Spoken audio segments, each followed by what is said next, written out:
Seeing none. We will now hear a report from the Speaker of the Student Senate. I recognize myself. Hey guys, just a couple quick reminders. The first biggest one is Senate attendance policy.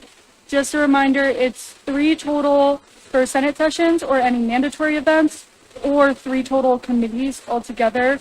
If you have an unexcused absence in the absence form right now, and it should be excused or you were there, shoot an email to me or my chief of staff, Annalisa.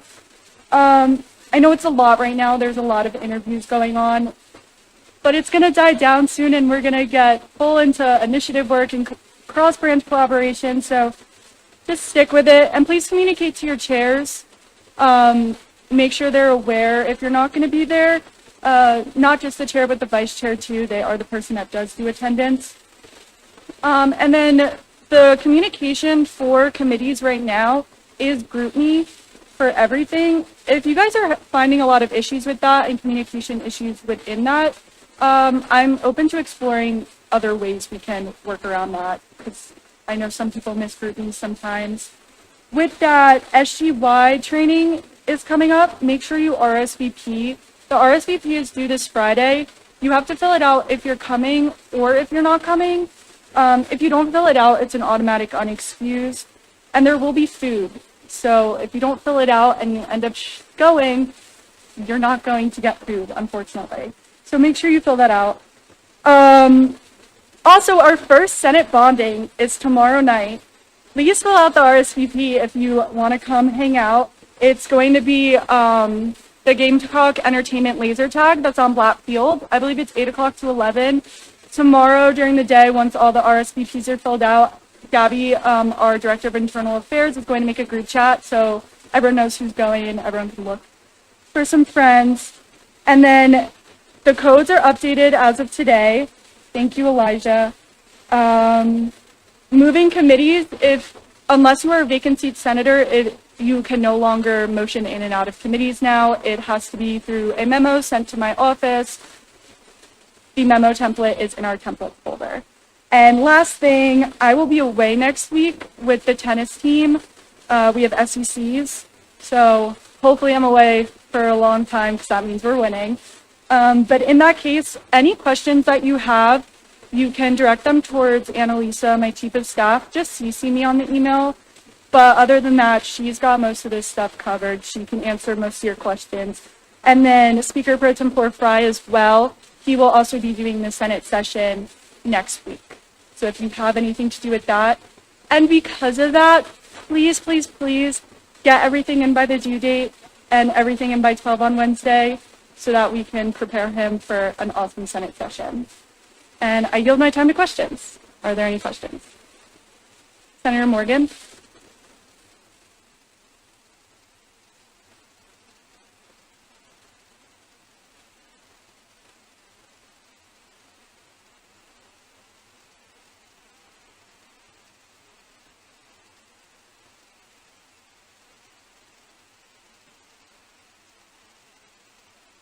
Yes, that was codified last term. It's in chapter 2. I believe it's somewhere in the committee section. It might be under exceptions. I see Preston's face working really hard. I have a feeling he's going to find it within 1 second. Senator Morgan.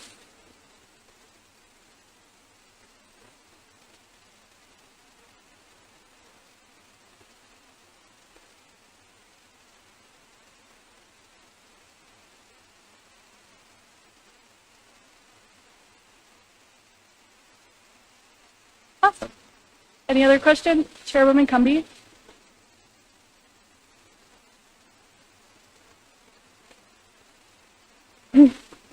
Any other question? Senator Rostam? Yes, only people that were at inauguration, their time limit's up. Everyone who was a vacant seat senator last week, you still have this week, and then anyone who is going to be confirmed today has next. Any other questions? Senator Morgan? It ended last week. Any other questions? Seeing none. We are now in line for a report from the student body treasurer. Student body president Rotundo, you are recognized.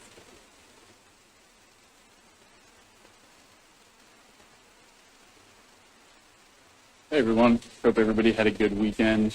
So I just wanted to give you an update on our nomination process for student body treasurer.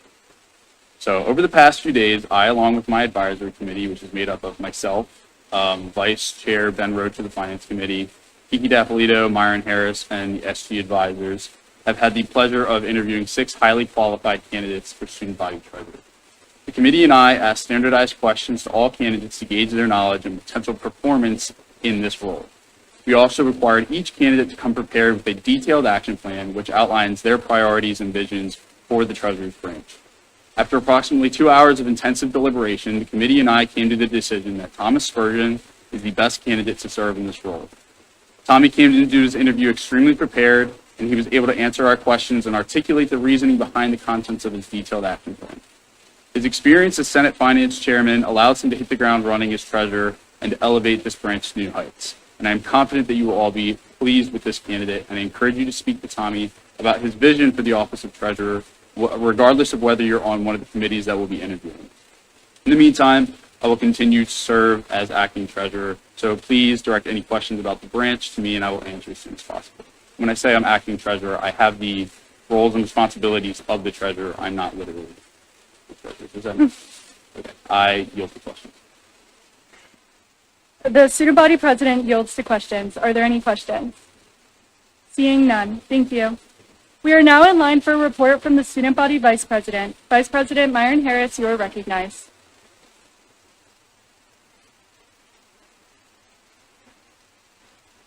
Hey y'all, short and sweet this week. Nothing new from me. Just be on the lookout for Instagram. And please sign up for a big event for Team Student Government. I yield the floor. The vice president yields to questions. Are there any questions? Seeing none. Thank you. We are now in line for a report from the student body president. President Cole Rotundo, you are recognized.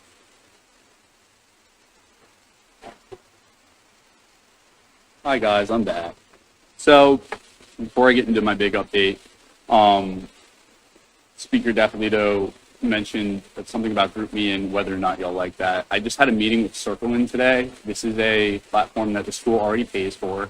We have a 5-year deal with them, and it allows you to have different chats and kind of, it's like almost sub-chats too. So we could have a general student government chat, and then you could have a Senate-specific chat. You can have a committee-specific chat, and it has a lot of cool features like polls and different things like that, and we are in contact with the developers of that. So I think it'd be cool to try out and test out, and if we like it, we can use it. I know the president's branch has already started to kind of test it out.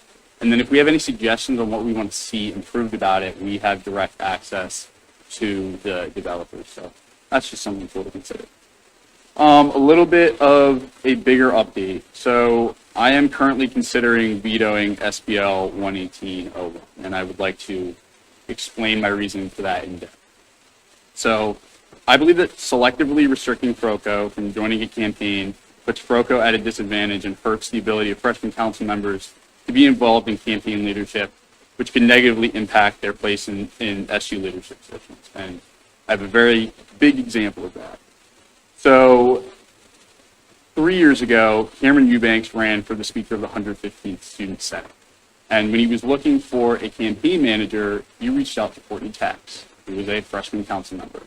This was well before the official candidates interest meeting that would then start the official campaigning period. Courtney and Cam were able to bring forth a successful campaign, and he became the Speaker of the Student Body Senate. And she was promoted to being his chief of staff. That is a huge role within student government, and being a campaign manager is a huge role in a campaign. And if this bill was in place back then, Courtney would have never been the chief of staff, because she probably would have never been the campaign manager. And she used that experience from chief of staff directly in her candidacy for vice president. And she used that experience from vice president and chief of staff in her experience as president. And she's been one of the best we've had in recent history. So I never want to be in a position where I am taking that ability away, or we are taking that ability away from a freshman council member that could excel just as she did.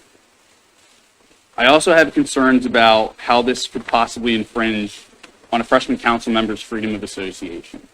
It is not student government's place to restrict specific groups, like freshman council, from associating together in places that are outside of student government. Because I need you to remember, campaigns are associated with student government, but membership in a campaign is not membership in student government.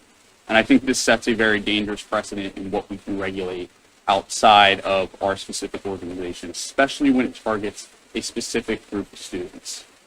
There's something called the chilling effect. And the chilling effect is basically when you implement something and it has unintended negative consequences. So, for example, freshmen may not want to join FROCO because they know that by joining FROCO, they are limiting their ability to get involved in a campaign during the time. Or if they do join FROCO, they could quit and then do whatever they want as far as campaigns when it comes towards the end. So the idea that we're going to have more engaged freshman council members, I don't think holds up. I think we're actually going to lose members. The other part of that is candidates will be discouraged from even approaching freshman council members after the official candidates meeting. Because if someone approaches a freshman council member, even if they do it properly after that meeting, someone could then say that they were talking to this freshman council member beforehand and put a election violation against them. It's very hard to prove one way or another, but that's just, something that people will consider. So I think it will hurt them beyond just the candidate's interest meeting. Additionally, I think it's very important that when we put forth bills in any directive in student government, we have these students first and their voices. And freshman council members are a core constituent of the student body. So a member of the Student Senate put out a survey to freshman council. 27 freshman council members responded, and these were the results. 77.8% of surveyed freshman council members, so this is 21 out of 27, did not support this piece of legislation. 83% of FROCO, who were not part of a campaign for one of the 4 executive officers, do not agree with this bill. So that's 5 out of 6 who were not on an executive campaign. Only one FROCO member who was surveyed joined a campaign after the start of the campaign period, and they still do not agree with this bill. Here are some quotes from different FROCO members about their reasoning for not supporting it. One FROCO member said, "It specifically targets and attacks freshman council members and puts them at a disadvantage when looking to prove themselves against other candidates for future student government positions." Another said, "This holds freshman council members back from advancing within student government. Other freshman students in groups such as government relations would have opportunities to gain closer relationships with upperclassmen and continue learning within all aspects of student government." Another said, "If freshmen are qualified to serve on campaign teams prior to the last 2 weeks, FROCO members are just as, if not more, qualified to participate." And lastly, someone said, "Although the candidate I campaigned for did not ultimately win their position, my experience was incredibly impactful and facilitated my personal, academic, and student government growth. While I understand the context behind this provision, I strongly believe that it confuses the original intent of broader student government organization with the specific freshman council branch." So what I want to do moving forward, because I just want to make clear I have not vetoed this bill yet. I think it is so important to mull over this, and I do not take this lightly whatsoever. This is not a power that I wish to, just wield whenever. I take it extremely seriously. I want to talk to you. I want to talk to all of you. If you're in support of this bill, I want you to tell me why. And it doesn't have to be right here. Obviously, you'll be able to ask questions, but throughout the remainder of this week, I would like to hear from all of you. I intend on making my decision by 5 p.m. on Friday. And I believe that if I do veto this bill, we can together support something that addresses the issue at hand, because there is an issue with FROCO being involved towards campaign season. I would say that's an issue with the entirety of student government as well. But we can do something that fixes that problem without the disadvantage of restricting a freshman council member to get involved. Because at the end of the day, we all want people to get involved, and it should be their individual decision, not a regulation of a higher government power to do that. So personally, I think education is the key to this. I think if EC Elections Commission played a more educational role with everyone who's interested in campaigns, not just FROCO, that would eliminate a lot of the confusion and the uncertainty surrounding campaigns and demystify it, so that people would be able to have all the information that they possibly could have when they decide whether or not they win. That are the questions. The student body president yields to questions. Are there any questions? Seeing none, thank you. I would also like to remind everyone to please remain attentive to all speakers, including guests, during general orders, special guests, and special orders. We are now in line for special guests of the Senate. Emma Ormond, you are recognized. Senator Morgan. Granted. Let's not clap. Let me stand up here and talk to y'all. If you do not know who I am, my name is Emma Ormond. I'm the Assistant Director for Student Governance. I unfortunately wasn't able to make your Senate orientation, and for that I apologize. I was in Charlotte supporting a friend at the time, but I wanted to be able to get the opportunity which CG has allowed me to introduce myself to you all, to know that I'm also someone that you are more than welcome to come to if you ever need anything. I've been working with student government for about 3 years now, and it's been really just one of my greatest pleasures is being in this role for you all and being an advisor. And so if you ever need anything, I did what Jessica did. I sat in Senate for 2 years, took the notes, know all the motions. I sometimes would sleep and think of Senate, and I'm happy I don't have to do that anymore. But if you ever need anything, I promise I can most likely help, and if not, I can probably find the answer for you. Other than that, I just really want to commend you all for being where you are. I think that Senate is one of the most important positions here in student government. You are literally the voice of the students. You are out on the ground learning about what the students' need are, and you are putting legislation forth and hopefully seeing that legislation through. Don't take your position lightly, take it very seriously, and make sure that you are also being aware of where you're getting your information from. Is it something that you want, or is it something that the student body wants? And I think that's important to keep in mind. Oftentimes we can get caught up in, well, I saw this one thing and I didn't like it. Okay, cool. Well, did the other students around you like it? If so, maybe we should consider what they're saying since they are your constituents. That's one of the lessons that we get to learn as leaders, and it's one of the more challenging ones, I would say, but it's definitely the most beneficial lesson you can learn. With that, I do have like an outline of SGY training that Jessica and I are going to be giving on Sunday, April 19th. If you all have ideas of what you would like to learn, our thing is flexible. We can definitely like maneuver some of our training around to fit what your needs are. If there's something that you feel like is missing that you want to make sure that we touch on, come and let me know. I'm happy to do so. Just letting you know, like, we are going to be talking about operational excellence. So internally, like, what can we utilize to make sure that we all are in communication and being effective leaders? We're going to learn about cross-branch collaboration, public relations, expectations from a public relations official. Advocacy 101, in case you're a new senator and need to just know what the ropes are of advocating for your piece. Other than that, we're going to have some campus partners come in, so hopefully we'll see the LSC there, and they're going to talk about how to lead your peers. GE might be coming and talking about project management and event planning. We're getting someone from the Career Center to talk about how to translate your experience in student government into your resume and how to get a job from that, because these are very useful skills, even though it might not seem like it just yet. I promise you, you're going to be able to speak about this in an interview. 25 live training is going to be given by Russell House, and then each exec will be giving their own training that you all can attend, even if you're not in their branch, and that will come at a later time, and then you're going to do some branch breakout. If you feel like something is missing from that you would like to see and be trained on, definitely come and let me know, and I'm happy to alter some of the schedule to make sure we fit your needs. And if we can't get it in at this time, like, I'm happy to look at other times to make sure it's good. But with that, I guess I yield to questions. I almost said to the well, but that's good. Emma yields to questions. Are there any questions? All good? Seeing none, thank you.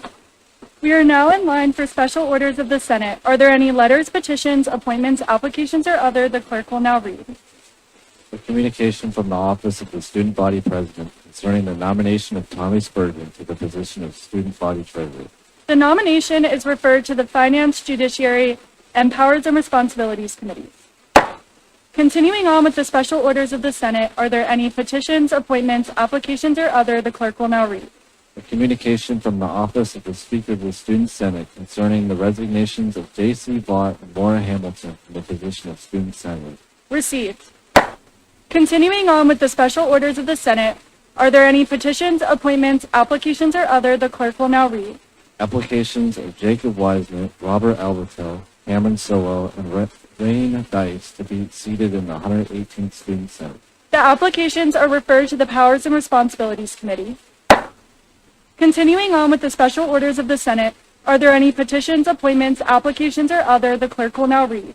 A communication from the Office of the Student Senate concerning delegation assignments. Addison Moore, College of Nursing. Dan Colleton, College of Information and Mass Communication. Tara Anderson, College of Social Work. Manish Porgery, Darla Moore School of Business. Bradley Gittens, College of Education. Abigail Gopal, School of Music. Gavin Primus, Arnold School of Public Health. Received. Continuing on with the special orders of the Senate, are there any petitions, appointments, applications, or other the clerk will now read? A communication from the Office of the Student Senate concerning committee assignments. Addison Moore, Liberties and Representations in Academics Committee. Dan Fulton, Powers and Responsibilities in Student Life Committee. Tara Anderson, Powers and Responsibilities in Finance Committee. Manish Porgery, Liberties and Representations in Finance Committee. Bradley Gittens, Liberties and Representations in Academics Committee. Abigail Gopal, Powers and Responsibilities in Sustainability Committee. Gavin Primus, Academics and Student Life Committee. The question is of approval of committee assignments. All those in favor, please say aye. All opposed? The ayes have it. The committee assignments are approved. Continuing on with the special orders of the Senate, are there any petitions, appointments, applications, or other the clerk will now read? A communication from the Powers and Responsibilities Committee requesting a one-week extension for the following vacant Student Senate applicants. Chase Durant Asbury. The question is of a one-week extension for the applicant. All those in favor say aye. All opposed? The ayes have it. The extension is approved. Continuing on with the special orders of the Senate, are there any petitions, appointments, applications, or other the clerk will now read? A communication from the Student Life Committee requesting a one-week extension for the following nomination. Secretary of Athletics. The question is of a one-week extension for the nomination. All those in favor say aye. All opposed? The ayes have it. The extension is approved. Continuing on with the special orders of the Senate, are there any petitions, appointments, applications, or other the clerk will now read? Communication from the Office of the Student Body Vice President regarding the appointment of the following staff teams. Communications team, programming team, and outreach team. Received. Continuing on with the special orders of the Senate, are there any petitions, appointments, applications, or other? The clerk will now read. A communication from the Office of the Student Body Vice President concerning the appointment and creations of the following staff positions. Chief Advisor. Received. Seeing no more special orders of the Senate, we are now in the motion period. Are there any motions on the floor at this time? Chairman Seitler.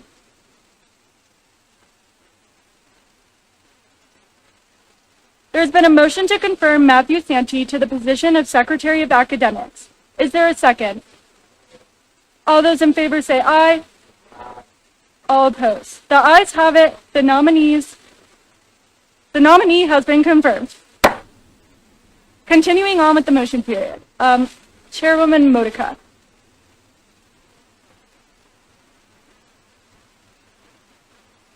There has been a motion to confirm Dariana Botts to the position of Secretary of Sustainability. Is there a second?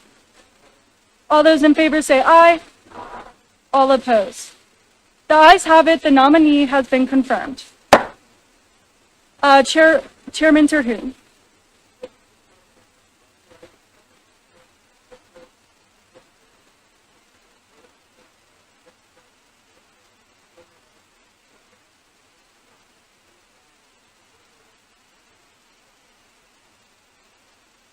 There has been a motion to confirm the nominees en bloc.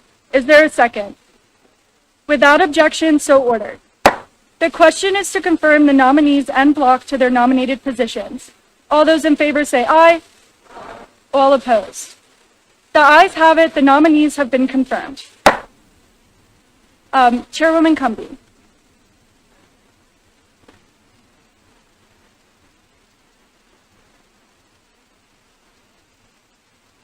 There's been a motion to confirm the nominees en bloc. Is there a second? Without objection, so ordered. Wait, yeah. The question is to confirm the nominees en bloc to their nominated positions. All those in favor say aye. All opposed. The ayes have it. The nominees have been confirmed. Chairman Kunkel.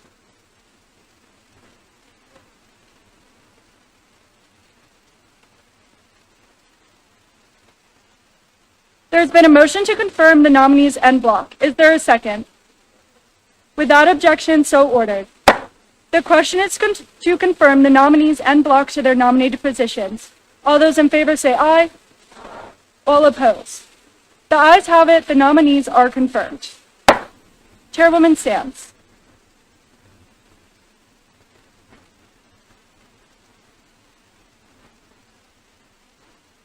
There's been a motion to confirm nominee Kendall Shaw Abernathy to the position of Secretary of Liberties and Representations.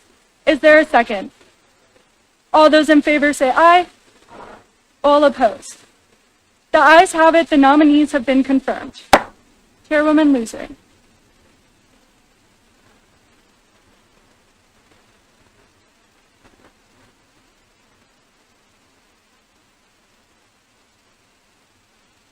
There's been a motion to confirm the nominees en bloc. Is there a second?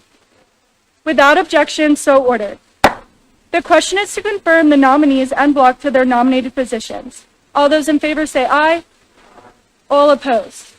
The ayes have it. The nominees are confirmed. Senator Rostam.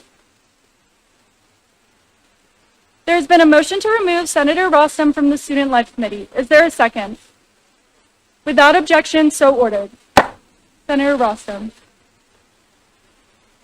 There's been a motion to add Senator Rostam to the Health and Safety Committee. Is there a second? Without objection, so ordered. Speaker Pro Tem Ford Fry. Heard but not recognized. Senator Villaraiza. There's been a motion to remove Senator Villaraiza from the Judiciary Committee. Is there a second? Without objection, so ordered. Senator Villaraiza. There has been a motion to add Senator Villaraiza to this Powers and Responsibilities Committee. Is there a second? Without objection, so ordered. Senator Villaraiza. There's been a motion to add Senator Villaraiza as a co-sponsor to SBL 11811. Does the sponsor find this friendly or unfriendly?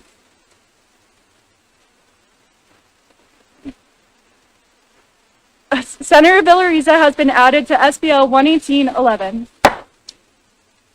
Senator Villaraiza. Granted. Senator Morgan. There's been a motion to add Senator Morgan to SBL 11811. Does the sponsor find this friendly or unfriendly? Senator Morgan has been added to SBL 11811. Senator Kluge. There's been a motion to add Senator Kluge as a co-sponsor to SBL 11811. Does the sponsor find this friendly or unfriendly? Senator Kluge has been added to SBL 11811. Senator Hodges.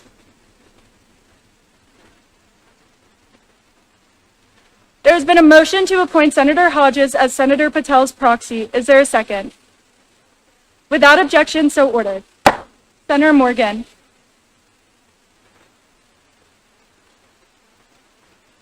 There's been a motion to add Senator Morgan as a co-sponsor to SBL 118-7. Does the sponsor find this friendly or unfriendly? Senator Morgan has been added as a co-sponsor to SBL 118-07. Senator Young. There's been a motion to add Senator Young as a co-sponsor to SBL 118-07. Does the sponsor find this friendly or unfriendly? Senator Young has been added as a sponsor to SBL 118-07. Senator Morgan.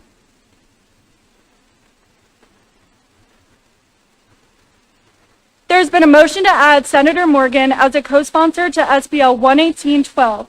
Does the sponsor find this friendly or unfriendly? Senator Morgan has been added as a sponsor to SBL 11812. Senator Morgan.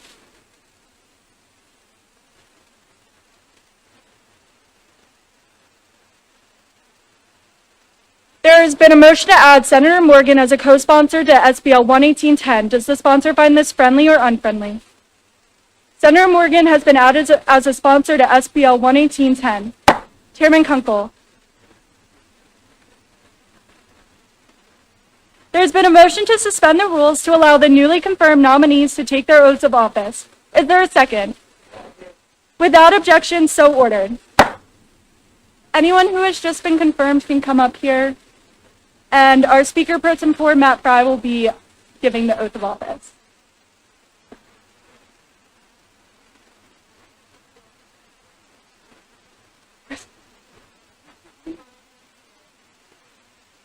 This will be okay. Yeah, this is a horrible time. Dariana. Picture like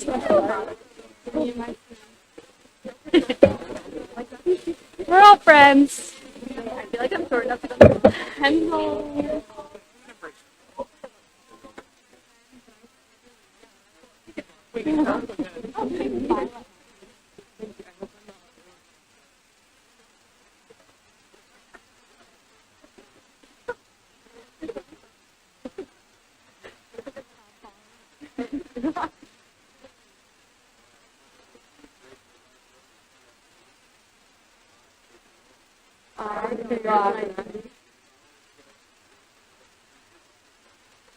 Solemnly swear to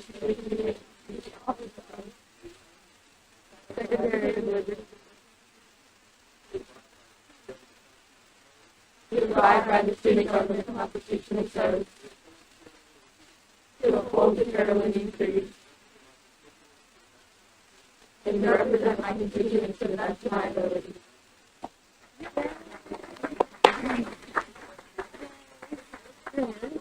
Thank you guys. If you were a newly confirmed senator, you guys may now join the middle. And you are now active in this Senate session. We'll have them next week. Senator Kluge? Granted. We're not in session. Yeah, I just realized we're not in session. You're good. Or you could just wait till we reinstate. I don't know. Is there... I'll let everyone settle really quick, actually. Yeah. Heard but not recognized. We're not in session yet. You're good. I'm just letting everyone, like... get in order.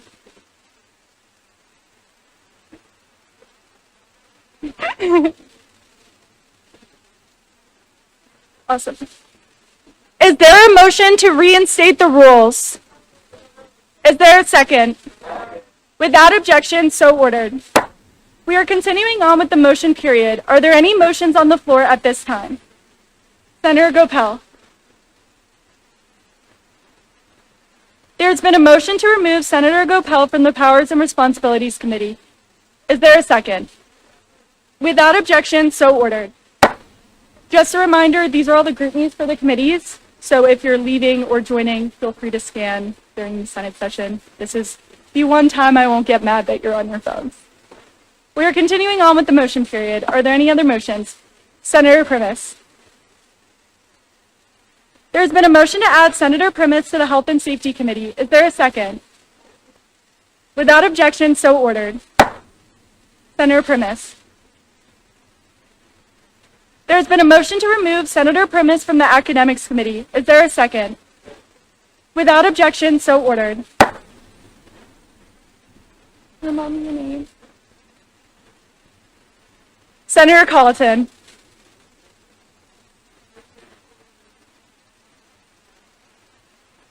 There's been a motion to remove Senator Colleton from the Powers and Responsibilities Committee. Is there a second? Without objection, so ordered.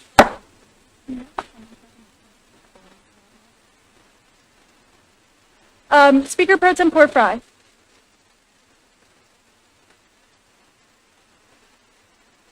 For tonight, yes. Speaker Pro Tempore Fry. Granted. Senator Hargrave. There's been a motion to appoint Senator Holbert as Senator Hargrave's proxy. Is there a second? Without objection, so ordered. Senator Gittens. There's been a motion to add Senator Gittens to the Powers and Responsibilities Committee. Is there a second? Without objection, so ordered. Are there any other Senator Colton? There's been a motion to add Senator Colton to the Sustainability Committee. Is there a second?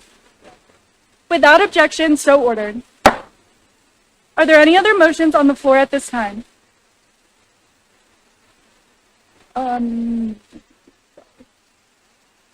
Is there a motion?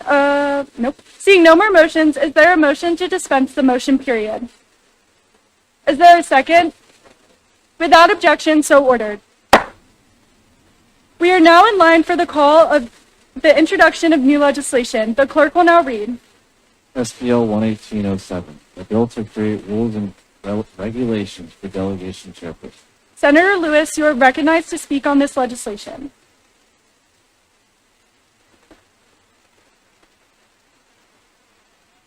All sponsors are recognized to speak on this legislation.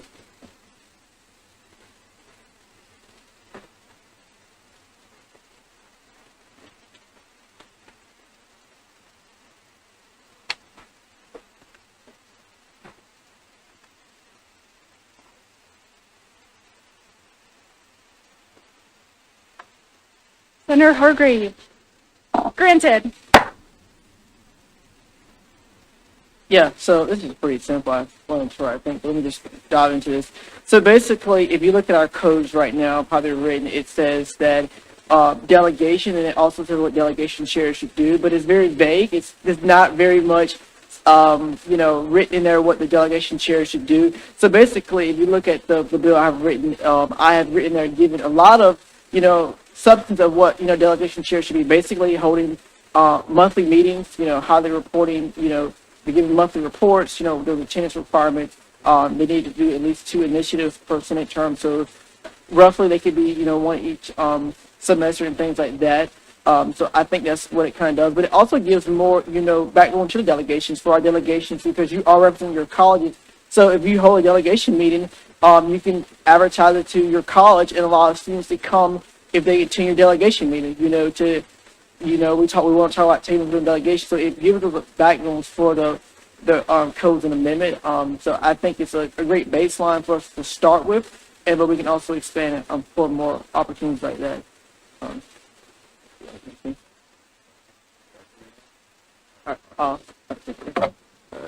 Thank you, Lester, and thank you for allowing me to sign on to this piece of legislation. Folks, I know it's the first reading calendar, so we're not talking about passing it tonight, but I would applaud Senator Lewis for the foresight he had in writing this bill.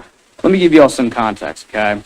So I was a senator in the 114th, 115th, 116th, and now the 118th. And throughout all those terms that I've served, and serving my college, we knew that, the role of delegation chair was in the codes, but nobody really paid that much attention to it. And so I think that this bill and the provisions in it is a step in the right direction to taking the role more seriously, giving them more responsibilities, being more stringent on the requirements and what the delegation delegation chair is expected to do. With that being said, I'll yield to Senator Young if he has anything to add. Yeah, I just think it's a good piece of legislation that clarifies a lot of those things and can also help a lot with bringing the student body more in and have those delegations, since they do represent directly those colleges. They probably would be a good place to start outreach into those specific colleges, figure out what they're interested in, just give another avenue to collaborate with the student body and represent them. Yeah, I yield my time and questions if I have any. The senators yield to questions. Are there any questions? Seeing none, the legislation is now referred to the Judiciary Committee. Continuing on with the call of the first reading calendar, the clerk will now read. SBL 11808, a bill to amend Article 8 Article 7 of Chapter 1 of the Student Government Code. Senator Roach, you are recognized to speak on the legislation.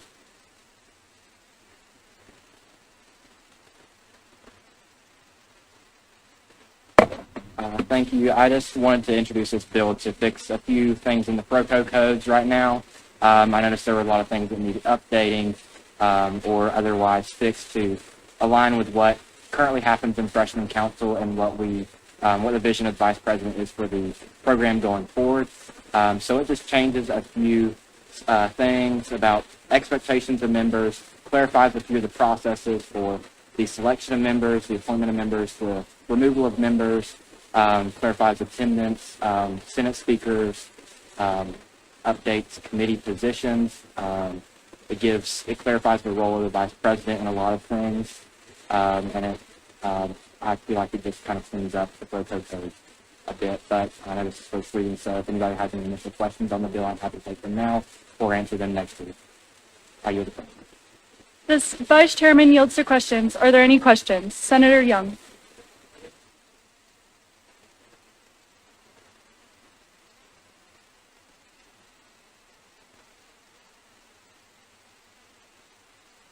So I talked about this with the vice president, and it was a requirement for freshman council members this past term, but it's not really something that can be enforced very well, and we feel like going in towards the future, instead of that being a freshman council specific code item, that needs to be changed to be kind of a student government wide expectation that student government members complete service hours. So to better align with that kind of vision of changes to that coming next year. Are there any other questions? Seeing none, thank you. The legislation is now referred to the Judiciary Committee. Continuing on with the call of the first reading calendar, the clerk will now read. SBL 11809, the bill to amend Chapter 4 in the appendix of the Student Government Codes to clarify oath of office requirement. Chairman Kunkel, you are recognized to speak on the legislation.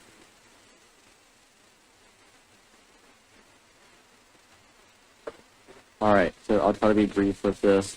This one's really short. The only thing this is doing is making it so that the oath of office is only required for people who are elected, so being exact, plus the senators, and those who are nominated and confirmed to their offices. So any staff members do not have to take the oath of office, as the bar for removal and all of that is much lower. And so that prevents us from having to do, having as senators and the CC members and everyone else, they can do the oath of office from running around to do oaths for like 50 people. So just a simple thing like that. I'm excited you have a ton of questions. The chairman yields his time to questions. Are there any questions? Seeing none, the legislation is now referred to the Judiciary Committee. I would like to note, too, that piece of legislation was something that was enacted last term, but it just wasn't cohesive throughout the code, so this is making it cohesive. Continuing on with the call of the first reading calendar, the clerk will now read. SBL 11810, bill to amend Chapter 2 of the Student Government Codes to reform the parliamentary authority, amendment process, and veto power in the Senate, and for other purposes. Chairman Kunkel, you are recognized to speak on the legislation. So this one's a little bit All longer. senators are recognized to speak on the legislation. Or sponsors, sorry. Yeah. Apologies. This one's a little bit longer, but this one has a number of things that it does. First of all, it elevates Robert's Rules of Order from being simply adjusting the rules of procedure also into the codes, where I think it probably should be. Also, right now, there's very little set up policy about amending the rules of procedure. Even though the Constitution is a separate thing, it's not a bill, as it says right now in the rules of procedure. And so it clarifies all that. It treats it like a normal piece of legislation because the rules instead of a different committee as a committee of jurisdiction. And it makes it constitutional for us to actually amend the rules by a 2/3 majority. Because right now it's a majority in the code, which is unconstitutional. Going down to my next thing, it clarifies that 2/3 vote is needed to add something to the first reading calendar and bypassing rules. That's currently our practice, but it's not in the codes. The rules and the code theoretically could contradict. As far as amendments go, the idea of a formal and informal amendment, while it does save some time, it also deprives people of the right to speak on the merits of an amendment if the sponsor likes it. And I think that everyone should be able to speak on any amendment, and that's what real legislatures do. Also, what standard parliamentary procedure calls for. And so we remove that distinction between the two. And we also make a blanket rule that informal amendments, so those that are introduced from the floor rather than with notice by 12 o'clock on Wednesday, require a higher threshold to pass, that being 2/3. Right now in the codes, that's not specified, so there's no disincentive for me to walk up here and introduce a 5-page amendment to something and everyone has to recess and everyone so it's fixed this thing. And then moving down below that, most of the rest of it's just conforming. Right now, the codes say that any legislation is sent to the president. That would include recommendations, resolutions, and bills. And those are also subject to be vetoed. And so obviously we don't want the president vetoing our resolutions. That doesn't make any sense and that's not constitutional. And so it just specifies that they are bills. They go to him, and it also makes Section 2680 with vetoes and overrides of vetoes constitutional, because right now it is not. It uses the word president, whereas the Constitution requires the word in office. And with that, you only time for questions. Oh, so we go to the second. Okay. The sponsors yield their time to questions. Are there any questions? Seeing none, the legislation is referred to the Judiciary Committee. Continuing on with the call of the first reading calendar, the clerk will now read. SBL 118. A recommendation to allow limited possession of pepper spray for lawful self-defense. All sponsors are recognized to speak. Chairman Kunkel. There's been a motion to appoint Chairman Terhune as Chairman Kunkel's proxy. Is there a second? Without objection, so ordered. Chairman Kunkel. No other is given the same. It is given the same authority and regulations that the university has according to state law. In particular, we are not the only university that does this. If you look at if you have the recommendation put up, if you look at it, I believe the schools that are mentioned in there are LSU and the University of Missouri. Both within their housing guideline and policies allow you to carry something like that on your campuses. I think it's Alabama that says you cannot have it at all. So I think that it needs to be, so it's out there. Some schools have it, some schools do not, so that the research is out there with the schools that we do determine that have it. I believe that is fair. I think that it really does not, to me personally, I think that it could be something that we could ask the administration to do and see if the USC PD or the administration would do that. But also, other schools like Clemson, because currently, if you look at the state law now, it leaves it up to the schools to interpret that. So that's why we have the university policy. So, the university made that policy, but the state law does not say that. So what I mean by that is that the law does not say you cannot have it. It does not address it at all. It's more of a vague law. So the school, to interpret that, the school made these policies and things to interpret those laws. I believe some people have some stories to tell about this. Okay, so I think it's also important to note that Columbia, to be quite frank, is a very crime-ridden city. And while our Columbia campus is a lot safer than other parts of Columbia, it's still not safe from violent crime. And I did some quick statistical research into sexual violent crimes that occur on our campus still. And the most recent report shows that we have had 17 rapes within the past year, 33 stalking incidents, and 12 domestic violence incidents.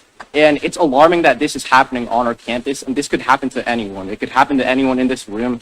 And just simply giving students the option to have a form of self-defense, it's keeping their best interests in mind. No student should have to be in the position they need to defend themselves, but they're completely defenseless because of a policy oversight. So I just wanted to add that for context.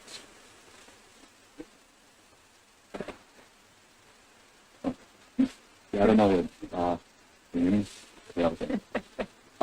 Just to follow up on that, this is not supposed to be a beating of our great police force. I just think that police cannot be everywhere on our campus. Our campus is pretty big. So I think it would be a good way of allowing non-lethal self-defense, especially important for vulnerable groups. If it doesn't execute, it would give students on campus the opportunity to respond to an attack before help arrives. I think it makes a lot of sense. So please ask you to carry on with this legislation. Thank you. I, unlike my colleague, do not have the issue of having to adjust the mic. It's perfect the way it is, considering my height. But I think that the content in this bill, it's straightforward. It does what it says on the can. And, folks, we were elected to put the interests of the students of this university first, the interests of the students of our colleges first. And this bill and this recommendation does exactly that. I know we're not going to pass it tonight. We're going to pass it next week. And I look forward to voting yes on it with all of you. But I think that what Senator Lewis has done certainly is an amazing step in the right direction. You know, all the talk we have about peer institutions, you know, we want to mirror what peer institutions do. He was very smart to include that in his research and recommendation. I know you mentioned LSU and the school from the fake Columbia, the University of Missouri. And I think that this recommendation is the right thing to do in as far as protecting, giving our students the ability to fight back should, God forbid, something bad ever happen. And I'll yield it back to the primary sponsor and turn it back over to him. Yeah, that's basically what I have. I assume this to go to, I guess, health and safety, so me and Emma, we'll talk about it tonight at the meeting. With that, I yield my time to any questions anyone has. The sponsors yield their time to questions. Senator Young.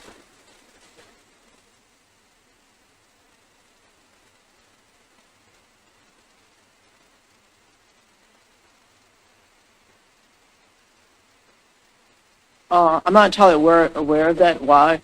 That would be more of like the between USCPD and Provost, but I can find that out for you and get back with you on that one. Any other questions? Senator Copeland.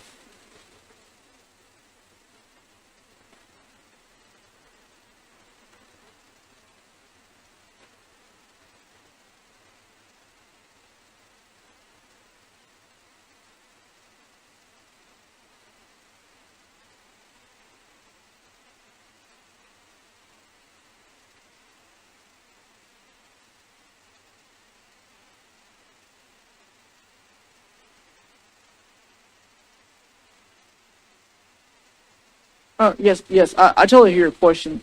The piece of the recommendation is addressing the one policy. I would say that athletic venues are governed by a different policy when it comes to safety, things like that. But I mean, that's something more we could talk about and look out and look at. But I just kind of want to state, what we have on legislation. But that was a great point you brought up. Are there any other questions? Can I go back to that previous question? Yes. I just wanted to add that building policies on campus are separate from campus-wide policies, if that makes sense. So if this were to be passed and this were actually to be put into our policy, it wouldn't affect specific buildings like Williams and Bryce. They would still confiscate pepper spray because that is an endangerment to the public. So I just wanted to add that. Senator Benitez.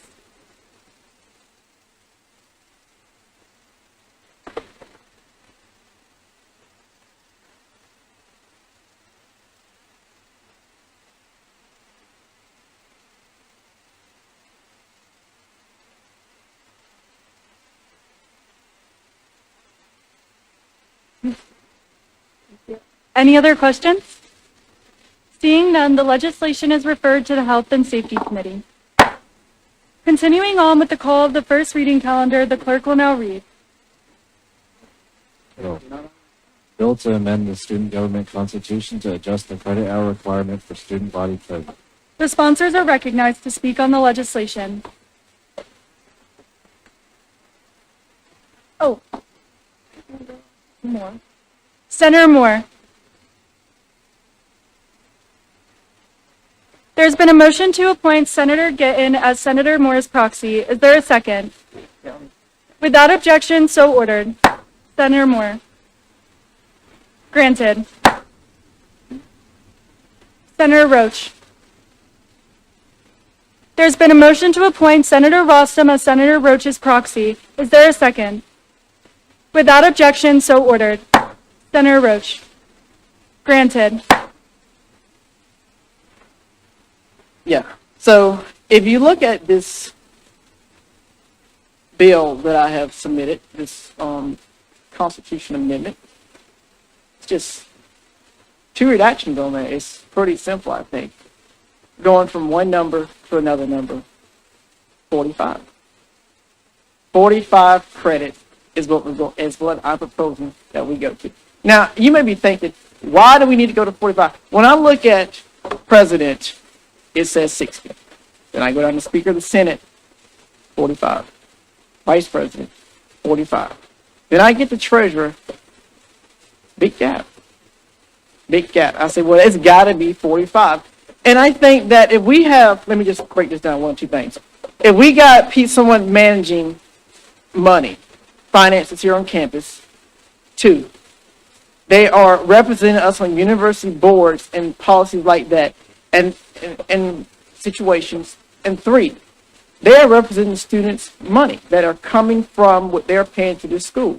And so I believe it should be a mature, educated student. Now, in today's society, we have, and I was looking at the numbers, this upcoming freshman class, a lot of them are going to be coming in as juniors because they are doing dual enrollment, but they are technically freshmen. So what that means is that, they can complete a freshman year and then running for student body treasurer, no student government experience. Senator Gittens, is it an interruptible motion? They can run and then they not be experienced of what's going on with the code, the rules, and the regulations that we have for our student body treasurer. Now, I remember, some of y'all in here remember too, when we didn't have a student body treasurer. We didn't have a student body treasurer, and we brought it back. That was during the COVID-19 period of time. And so we brought it back, student body treasurer position. And since then, we've had quite a few. And I believe that matching the line with other requirements is going to be better aligned us to, I can't say go get a better person. I wouldn't dare say that. But what I would say is that put us in a situation where they're going to be educated and they know what they're going on. Now, I'm going to give my time to questions. I guess I'm going to get some. I give my time to questions. Senator Morgan, did you have anything? I do not. I think so. Senator Gittens.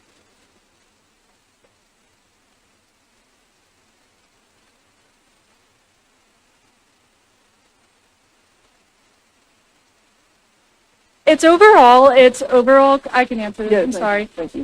It's overall credits, so right now I believe it says 30 overall credits, and at least 15 of those have to be within the institution. The other 15 can come wherever. Are there any other questions for the sponsors? Seeing none, this legislation is now referred to the Judiciary Committee. Continuing on with the call of the first reading calendar. Hearing none, that completes the call of new legislation. We are now on the call for the uncontested calendar. The clerk will now read.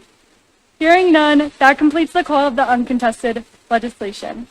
We are now on the call of the contested calendar. The clerk will now read.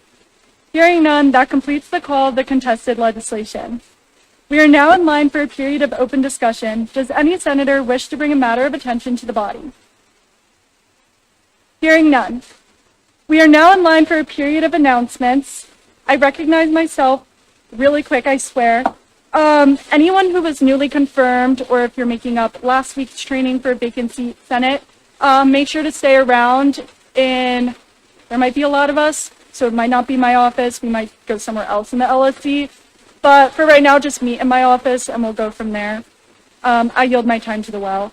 Are there any other announcements from the floor? Speaker Pro Tempore Fry.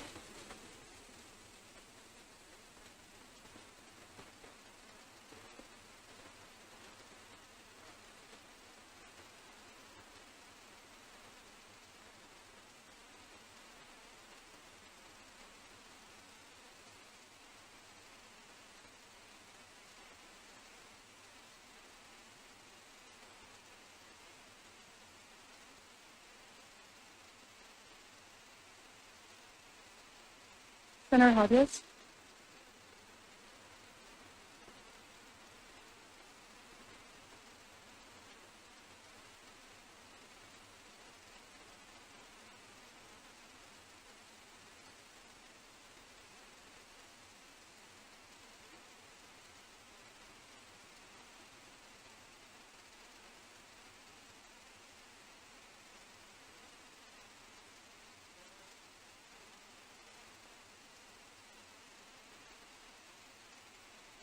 Hearing no more questions, I recognize myself one more time. So sorry. I just remembered we have a summer committee over the summer. It's usually run by the speaker pro tempore. However, our speaker pro tempore will be graduating.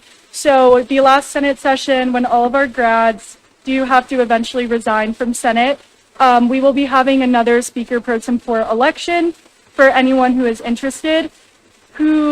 The person who ends up gaining that position will also be running summer committee, and then all of you guys will have the ability to motion into summer committee. How that will all work, they'll explain at a later date. I just know I won't be here next week, so I wanted to point it out now. And also, if you're interested in running for Speaker Pro Tempore, elections will open up again at our last Senate session. I yield my time to the well again. With no further are there any other announcements on the floor at this time? With no further announcements, is there a motion to adjourn? Is there a second? Without objection, the Senate will now stand adjourned until Wednesday, April 15th, 2026.